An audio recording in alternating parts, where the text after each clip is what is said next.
In today's episode, we're going to be going over our top 3 Dirty Alani recipes because tomorrow we're dropping our Dirty Alani recipe ebook, and I want to go over a few tips and tricks to make these drinks more easier for you to make at home. So in this first one, let's go over the Arctic Ice Dirty Alani, and you can find these drinks and ingredients at your local grocery store or gas station. I know here in East Tennessee, we can find ours at Publix, Sam's Clubs, or Waggles. And do me a favor and drop a comment below. Let me know where you are and what type of gas stations and grocery stores you have in your area. And for our flavors, we can find them at your local TJ Maxx, Ross, Sam's Club.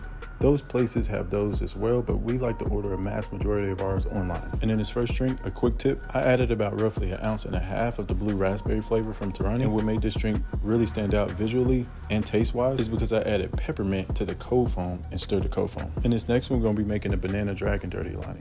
This one was by far my favorite when I created it, but I have since made more and they just get better each and every time. And a quick tip for this one, guys, you do not have to add the ice first like I did, but you can still add the ingredients to the cup first and then add your ice last. It's just easier to measure the drink with the ice already in it and let the ice cool down the ingredients as it enters the cup because they're just going to be shelf warm anyway. And just like the last one, I did about 1.5 ounces of the dragon fruit, added in my orange kiss Alani, and then I added the banana flavor to the cold foam, which is 50/50, and mixed it up really good. And last but not least, we're going to be doing the almond berry twist. I called it berry because cherry is still a berry, but that's either here nor there. And we're going to be adding roughly about 1 ounce of the almond flavor, 1 ounce of the grenadine, and roughly about 3/4 a can of the cherry twist Dirty. And as you can see in this one, the colors are just so vibrant that I almost didn't want to make this a dirty drink. I could have just drank it just like this, but you know, we got to always amp it up another level.